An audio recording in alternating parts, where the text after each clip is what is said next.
I really find it amazing what Disney has done to Star Wars, a franchise with such a large fan base and incredible potential, and yet somehow managed to drive it into the ground. Disney destroyed Luke Skywalker, they destroyed Han Solo, more recently they destroyed Boba Fett, and now they are destroying Obiwan Kenobi. Unfortunately, in this series, the much-loved great Jedi Master Obiwan Kenobi is nowhere to be found. Instead, he's been replaced by a broken-down, cynical, cowardly, and weak old man who just bumbles around. And I hate to say it, but this sounds awfully familiar, emphasis on the awful. Hey, at least it wasn't any green milk this time. Obi-Wan is bad. Episode 1. There's a pretty good indicator that a series is going to be truly top-tier garbage when the actors in the studio are getting defensive about that series and attacking their own fans before the show was even released. Because I'm sure that's the reason why people don't like this series, and it has nothing to do with the fact that the writing is terrible, the acting is just as bad, the CGI is laughable, there's absurd plot contrivances, there's a bunch of woke nonsense, and of course, it turns out to be yet another bait and switch. I am shocked and appalled. Yup, you guessed it, another bait and switch. Obi-Wan is not the main character in this series, just like how it happened before with Loki, Doctor Strange, Hawkeye, and others. They all get sidelined in favor of a better, stronger, smarter woman character. Or in this situation, it looks like Obi-Wan is actually getting sidelined in favor of not one, but two betterer female characters. Yes, Queen, what? Also, very quickly, I want to mention that I did see some supposed leaks for this series, but I don't plan on talking about them in my videos. I'm not completely sure if it's accurate, but after watching the first 2 episodes, it's looking pretty likely, and oh boy, it's gonna be a train wreck at the end. This episode begins with a quick recap of the prequel trilogy and then goes into a scene of a group of younglings training at the Jedi Academy. And there's a close-up of a black girl who is probably going to end up being Third Sister, who is the main character of this show, and we'll get into that later. Regardless, the clone troopers attack, and the Jedi Master that's defending the younglings clearly has no idea what she's doing or how to fight. At several points, she holds her lightsaber only half an inch away from the younglings and very nearly hits them multiple times. I'm willing to bet this actress was given no choreography for this scene whatsoever and was told simply to flail around and don't worry about it, we'll handle it in post. How embarrassing. The Jedi Master does end up dying, but the younglings manage to run away. And then we jump forward 10 years and land on Tatooine. No! God, please, no! No! Again? No! I am getting so sick of this stupid planet. I realize for an supposed Obi-Wan series, it makes sense to have it on Tatooine, but the fact that this planet was massively overused in the previous shows doesn't really help the case much. But don't worry, it gets worse, because now we're introduced to the Inquisitors. There's the Grand Inquisitor, who just looks ridiculous and doesn't quite match the previous versions of the character. The next one is Wong from the MCU, thanks Wong for making the guest appearance. And of course, the star of the series, the main character of the show, the third sister, Reva. Who the hell is this bitch? An accurate description of this character is that she's a black woman who's overly aggressive, sassy, and obnoxiously unlikable. That sounds really familiar. I wonder where I've seen this before. I wonder where I've seen this before. I wonder where I've seen this before. I wonder where I've seen this before. I wonder where I've seen this before. I wonder where I've seen this before. I wonder where I've seen this before. I wonder where I've seen this before. The buffoonery is endless. It would appear that Disney has the bad habit of making the exact same character over and over again. Although to call these characters is a bit of a stretch, they're more like stereotyped caricatures. I don't think Disney is quite aware that they are capable of making a black female character that doesn't behave in the exact same way as every single other one. For fuck's sake, please just start giving your characters different personalities. And the funny thing about this is that all of these characters were made specifically to pander to woke weirdos, with 4 of them even being racistly blackwashed from their original versions. But the weirdos don't care that it's the same character copy and pasted over and over again, as long as it just checks off the correct diversity boxes. And the delicious irony of this situation is that while I'll be attacked for pointing all this stuff out, I am now in the position of actually advocating for some kind of diversity, but not based on the idiotic superficial checklist, but rather the crazy notion that characters should have different personalities. But we all know that the writers at Disney are clueless, so I would expect more of the same. Best season ever! Continuing on, these Inquisitors work for the Empire, and it's their job to track down the remaining Jedi. They're here to check out a tavern where there's been a recent rumor of a Jedi. Apparently, this Jedi protected the owner from a group of thugs, and in exchange for that, the owner is providing him food and shelter. The Grand Inquisitor knows that a Jedi has been in the area because there are lightsaber scars on the wall from when the Jedi was fighting. It's also made very clear that the tavern owner knows who the Inquisitors are and what their job is. He also knows how dangerous it is to help out a Jedi. So I have to ask, why would he just leave the lightsaber scar marks on the wall where just anybody can see them?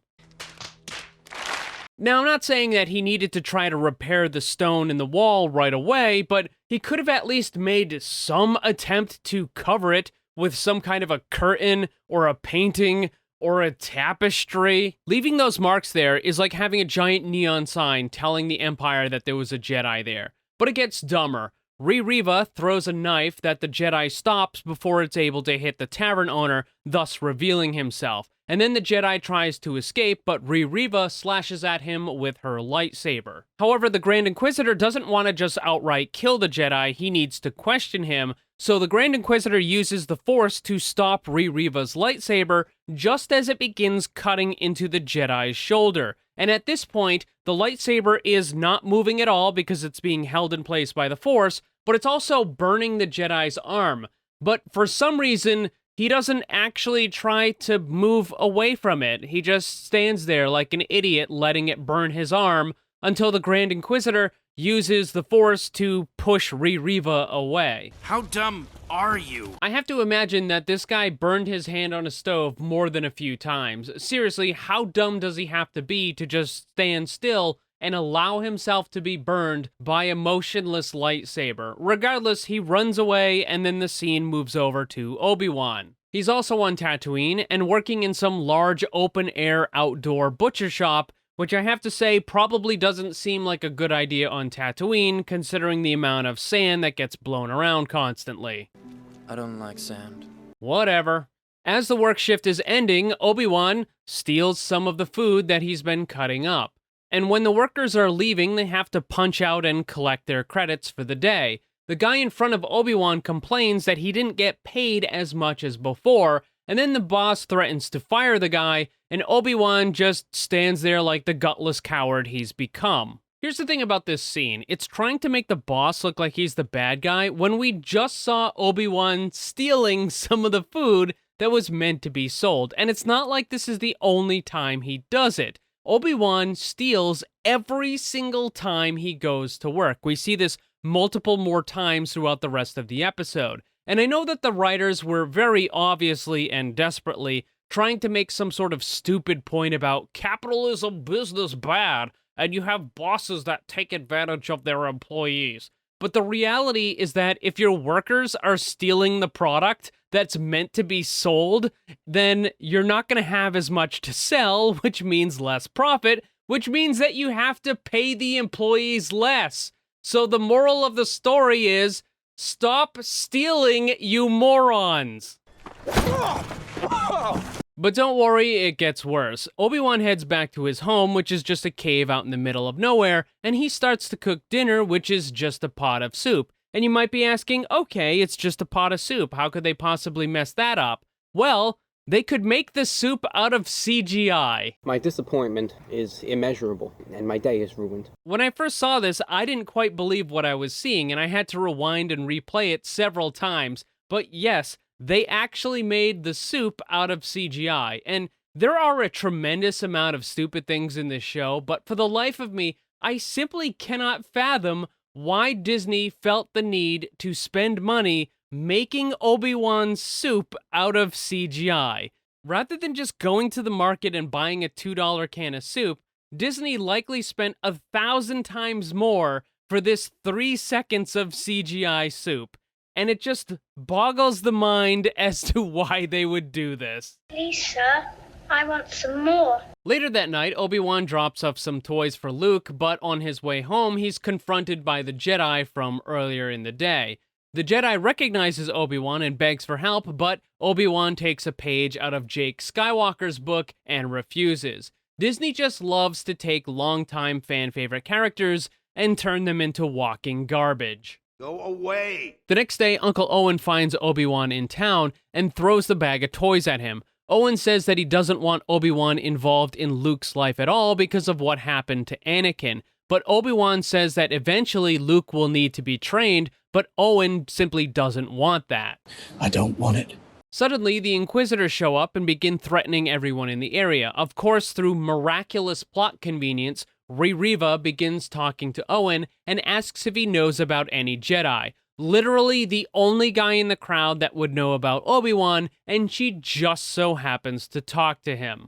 Very convenient. However, because Owen has a gigantic set of balls, even with a lightsaber pointed at his face, he doesn't reveal anything, and instead says that he hates the Jedi and doesn't want anything to do with them.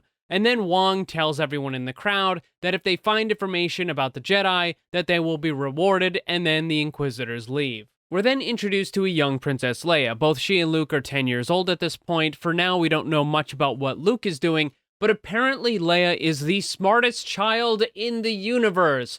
Or at least that's what the writers would like us to believe. One of the other kids from the family begins mocking Leia as she is adopted, to which Leia responds with what is essentially a hyper-sophisticated series of analysis and insults towards the other kid. There is absolutely no chance that this is something a 10-year-old would ever say. And this reminds me of weirdos on social media who like to make up phony stories and pretend that their small child asked them about some sort of deep and philosophical question about whatever currently is going on. Everyone who sees it knows that it's fake, and this is exactly what it sounded like in the show. It never happened. No way. It never happened. But what's extra dumb about the situation with Leia is that the writers are entirely inconsistent with her. One moment, she's an extreme super genius, and the next, she's as dumb as a box of rocks and incapable of comprehending the very situation that she's currently in. And we'll get more into that for episode 2, because right now, it's about to get unbelievably stupid.